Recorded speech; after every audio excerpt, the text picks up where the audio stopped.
Hello! Dans cette vidéo, je vais t'expliquer comment se connecter à un Google Meet.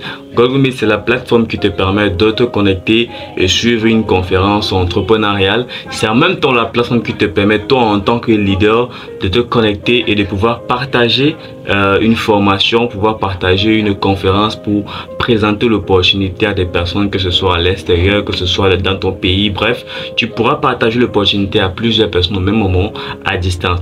Alors, on va voir tout de suite comment est-ce qu'on fait pour se connecter à Google Meet. Et pour commencer à se connecter à un Google Meet, il faut d'abord, premièrement, avoir l'application Google Meet dans son téléphone. Il faut vérifier si on a l'application Google Meet dans son téléphone. Alors, l'application Google Meet ressemble à quelque chose comme ça. Là où vous voyez Meet classique. Donc, le Meet classique, là, c'est ça, celui-ci.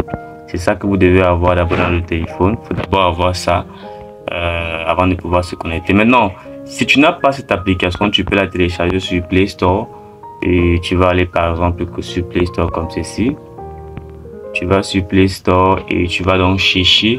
Tu vas taper Meet classique. Voilà. Tu vas taper Meet classique. Tu tapes sur recherche. Et voilà, ça va te donner Google Meet classique. Voici ça, c'est ça ici. Tu cliques dessus. Voilà, Google Meet classique. C'est ça, Google Meet classique. C'est ça que tu dois télécharger pour pouvoir te connecter aux différentes rencontres en ligne et tout. Donc, c'est ce Google Meet que tu dois télécharger. Donc, tu cliques sur télécharger. Donc, moi, je l'ai déjà téléchargé. C'est pour ça que ça met mettre à jour et désinstaller. Rapidement, et on va découvrir comment on fait pour se connecter à Google Meet. Alors, je vais prendre un lien. Lorsque tu es un partenaire, quand tu es un invité à un Google Meet, et quand tu envoies un lien Google Meet, comment tu peux faire pour te connecter? Donc, je vais ouvrir un Google Meet. Je vais ouvrir un lien Google Meet. Alors, quand tu envoies un lien, par exemple, Google Meet, et que tu veux te connecter, par exemple, tu cliques simplement sur le lien. Ça veut dire, tu cliques sur le lien comme ceci. Et ça va t'ouvrir.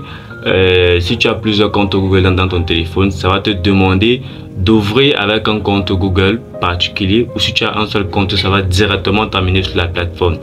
Alors, je vais choisir un compte. Je choisis le premier compte, le deuxième compte autant pour moi. Alors, je clique sur un compte et ça va me rediriger directement sur la plateforme de Google, où je vais demander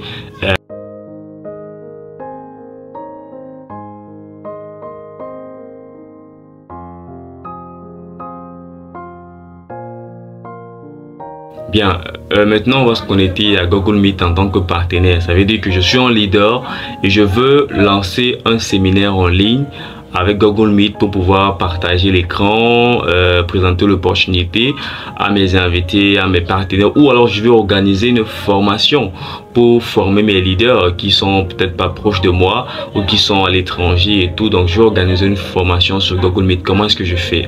Alors, je vais créer un lien Google Meet. Pour créer le lien Google Meet, c'est simple.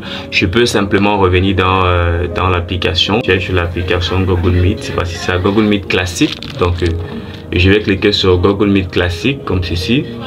Alors, une fois que ça a ouvert comme ceci et que je suis sur la page Google Meet, c'est moi qui je veux lancer une réunion. Je vais lancer un Google Meet avec mes partenaires. Je vais cliquer dans sur nouvelle réunion. Donc, je vais cliquer sur nouvelle réunion, et quand je clique sur nouvelle réunion, je vais cliquer sur démarrer une réunion instantanée. Donc, je clique sur démarrer une réunion instantanée. Et quand je clique dessus, le Google Meet va démarrer, donc automatiquement ça va démarrer.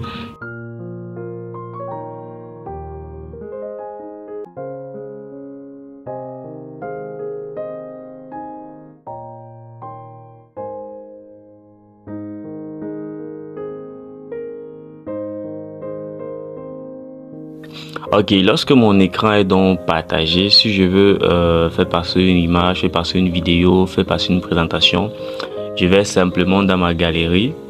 Lorsque mon écran est partagé, ça veut dire que tout le monde qui regarde Google Meet peut voir mon écran, tout l'écran de mon téléphone ou alors l'écran de mon ordinateur affiché à l'écran. Donc, quel que soit ce que je suis en train de faire, de manipuler, tout le monde peut apercevoir ce que je fais. Donc, je peux entrer dans ma galerie. Et je cherche donc une image. Je peux entrer dans ma galerie, je cherche une image ou une photo et je tape dessus et je plan de renumération et là je diffuse directement. Lorsque je clique sur une image comme ceci, tout le monde peut voir l'image qui est diffusée sur mon écran. Donc lorsque je mets quelque chose, un truc sur mon écran, tout le monde peut voir. Et là je peux défiler, je peux défiler comme des slides avec mon doigt de la gauche vers la droite, de la droite vers la gauche, etc. pour que les gens puissent voir. Et pendant que je défile, pendant que je fais des slides, il y a une autre personne ou moi-même encore je peux commenter mon image, je peux parler, mais seulement si c'est une image, parce que quand c'est une vidéo, toi qui présente, tu ne peux pas parler parce que ça va créer des interférences entre le son de la vidéo et le son de l'audio du téléphone. Donc ça va créer des interférences. Donc je peux commenter seulement mon image si je peux commenter seulement lorsque je partage, si et seulement je partage une image. Mais si je partage une vidéo, c'est plus judicieux que ce soit une autre personne qui commente la vidéo. Et la vidéo ne doit pas avoir de son. Je dois partager la vidéo sans le son pour éviter que ça crée des interférences au niveau de la communication. Alors voilà pour ce qui est du partage d'écran avec Google Meet.